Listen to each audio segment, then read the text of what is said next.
galera do oitavo ano, tudo bem? Vamos continuar os nossos estudos? Aqui, para vocês não esquecerem, é o professor Fernando. Olha só, hoje a gente vai falar de Revolução Industrial. Acompanhe no seu material didático da página 22 a 34. Em alguns locais eu coloquei os números das páginas para vocês não se perderem, tá bom? Olha só, para nós podermos entender o que é uma revolução, é isso que a gente tem que pensar primeiro. Uma revolução é uma mudança drástica, então você está seguindo por um rumo e de repente tudo muda.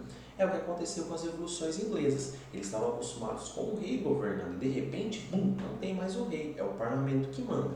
Na Revolução Industrial, a produção era artesanal e de repente ela mudou e começou a aumentar rapidamente. Por isso ela é chamada de revolução. Ela mudou muito a vida das pessoas. Essa revolução ela vai começar na indústria têxtil. Então, primeiro ela começa na fabricação de tecidos.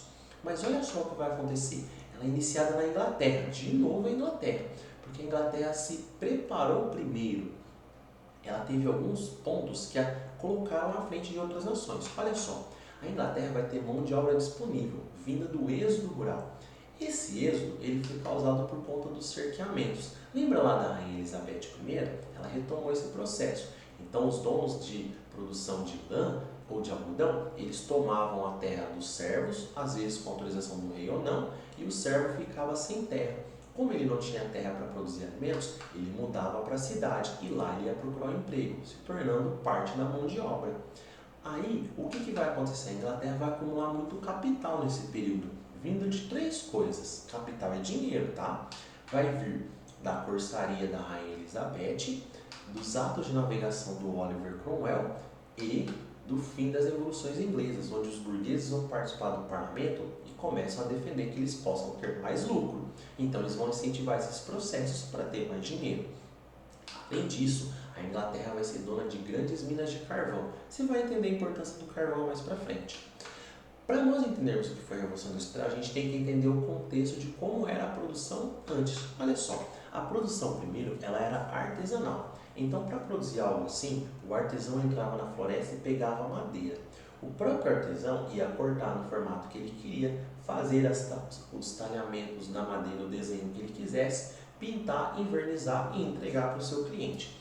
Normalmente esse processo era feito por ele ou por um, dois aprendizes, que eram seus filhos ou alguém que pagava para ele para aprender o ofício e trabalhar em outro lugar. O artesão normalmente fazia isso na entre-safra, quando ele não estava na agricultura, então normalmente eram os camponeses e faziam isso para complementar a renda. Porém, durante o governo da Rainha Elizabeth I, a gente viu que surgiram as manufaturas. Os burgueses vão incentivar que alguns artesãos comecem a dividir o trabalho entre eles. Então, um pega a madeira, o outro vai cortar, o outro talha, o outro pinta e o outro inverniza. E aí eles entregam o produto. Dessa forma, acelerava a produção. Onde eles levavam um mês para produzir um móvel, agora eles levam uma semana. Então, eles aumentam a produção em 4 vezes. Como que vai entrar a máquina aí? Que essa é a revolução mesmo. O burguês começa a ver que quanto mais produzir, mais ele vende. Então, quanto mais ele vender, mais ele fica rico. Dessa forma, eles vão usar a máquina. Um artesão ou um funcionário, que não precisa mais ser o artesão, ele vai colocar a madeira, o outro vai ajeitar e o outro tira. O que acontece? Essa divisão do trabalho torna as pessoas especialistas. Elas aceleram o processo na manufatura. Na maquinofatura, eles criam uma máquina para fazer partes desse processo, tirando as pessoas e acelerando. A máquina é incansável. Dessa forma, menos funcionário que a máquina vai substituir, ela vai acelerar o processo, os outros funcionários têm que se adequar e o patrão começa a produzir mais rápido. Chegou em alguns momentos a aumentar em até 30 vezes. Então, por exemplo, no nosso exemplo do móvel, ao invés de ser um por dia como era no artesanato, ou 4, um por mês como era no artesanato, 4 por mês como era na manufatura, se tornaram 30 por mês, um por dia. Então, olha só, acelerou muito. Isso vai começar a partir do século XVIII, quando John Kay, em 1733, cria um tear que vai acelerar o processo de confecção do tecido. Como que era feito o tecido? Manualmente, as pessoas tinham que colocar as linhas e criando o tecido, trançando a linha. O John ele vai criar um tear onde eles colocavam a linha e movimentavam uma roda girando. Essa roda fazia o tecido com mais agilidade. Aí o que acontece? Vendo o processo do John Kay, o senhor Richard Arkwright, em 1769, ele vai criar o tear hidráulico, onde ele colocava uma roda d'água para fazer o trabalho que seria alguém girando, como no tear do John. Essa roda d'água era colocada no rio e a correnteza do rio fazia o processo de fiar o tecido. Depois, vendo isso, o senhor James Watt vai criar o tear a vapor, que é esse daqui. Como que vai funcionar? Colocava-se um pouco de carvão e se esquentava a água num pistão ou na caldeira. Essa água evaporava e ela queria sair do encanamento. E para sair do encanamento ela tinha que empurrar o pistão. Então ela empurrava o pistão e saía pelo buraco quando o pistão subia. E aí dessa forma a máquina começa a fazer o tecido sozinha, só com um pouquinho de manutenções de um ser humano. Quais vão ser as consequências disso? Aumenta muito a produção de tecidos.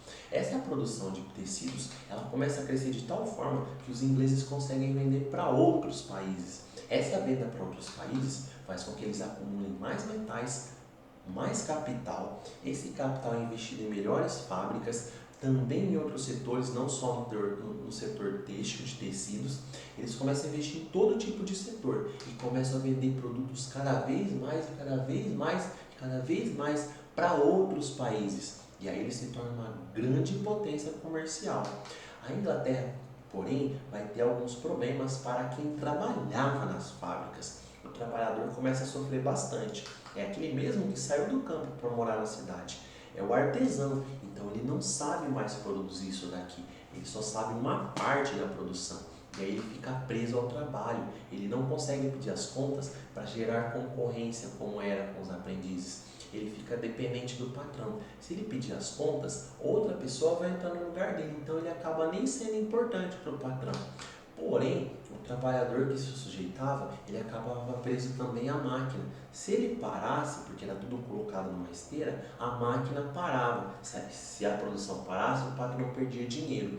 Por isso, o patrão tinha sempre um relógio, que vai ser criado nesse momento, para ver se nós estávamos batendo as metas no tempo exato, para ele não perder dinheiro. É daí que surge aquele ditado: tempo é dinheiro. Também eram contratados homens para serem capatazes, queriam vigiar para ver se as pessoas estavam trabalhando da maneira correta. E nesse momento as jornadas de trabalho eram de 12 a 18 horas em pé, sem intervalos. Imagina alguém que veio do campo, que estava acostumado a descansar, ir no banheiro, tomar uma água, comer alguma coisa, ficar 18 horas sem parar. Gente, era muito ruim.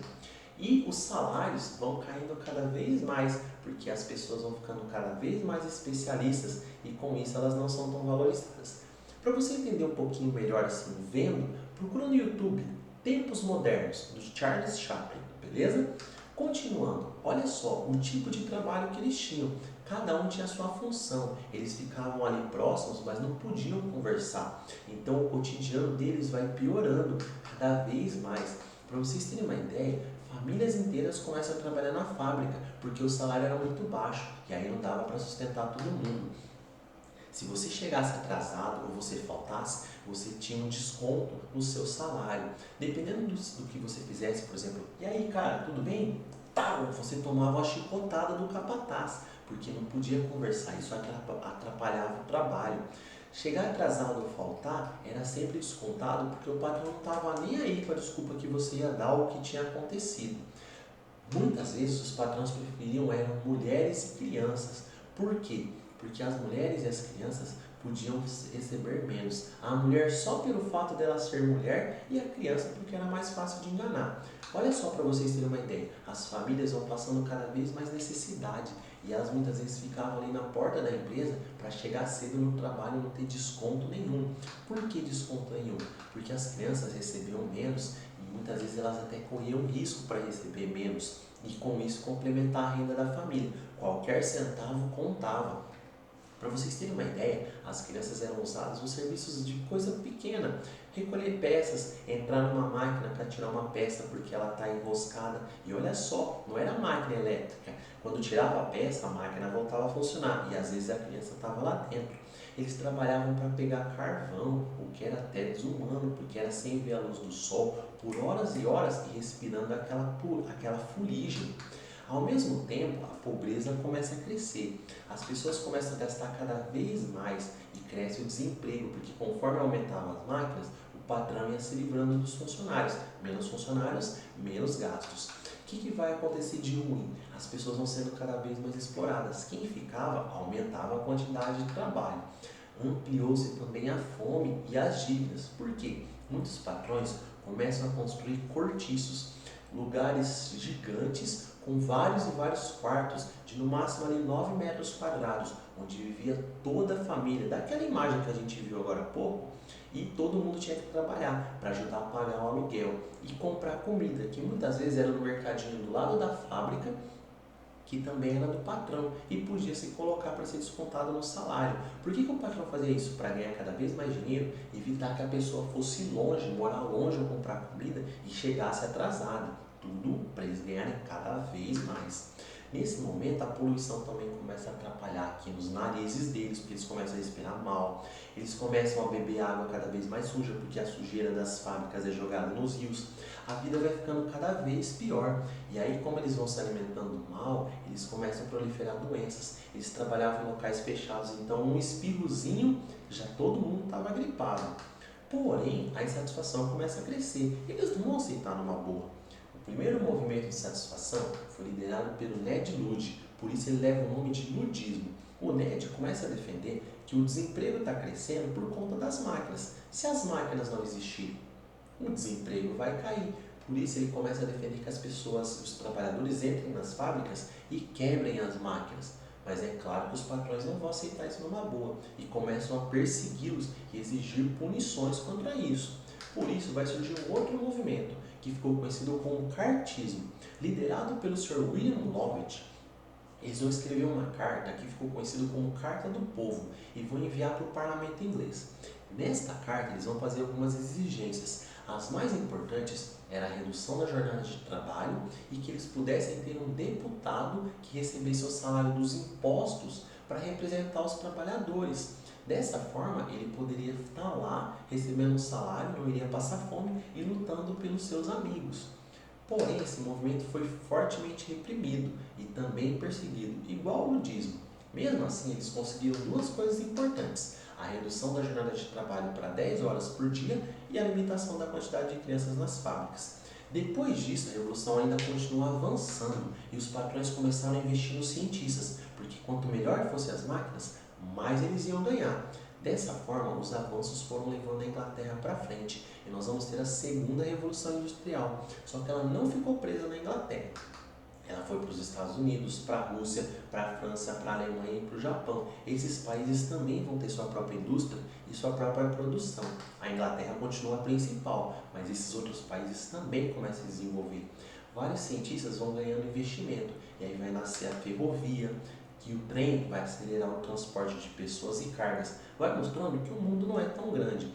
Também são criados os barcos a vapor, são investidos em outras tecnologias de transporte, é investido em comunicação, para facilitar, para saber se está chegando alguém, para contar se está indo o carregamento ou se já chegou o carregamento, e principalmente na melhoria dos combustíveis, porque o carvão já não está sendo tão bom, ele polui demais, ele vai muito rápido, eles precisavam de combustíveis que poluíssem menos ou que pelo menos queimassem mais devagar, por exemplo o petróleo, que aí eles vão investir nos químicos para criarem a gasolina e o diesel mais tarde. Também nesse momento, vários cientistas vão receber patrocínio. E aí surge, por exemplo, a eletricidade. E aí sim, gente, o salto foi ainda mais grande. Ou vocês estão usando um computador movido a carvão? Então, olha só, essa foi a nossa revolução industrial, que mudou drasticamente a forma de produção. Fica aí com vocês esse ensinamento, assistam o vídeo das atividades para saber o que tem que fazer e bons estudos!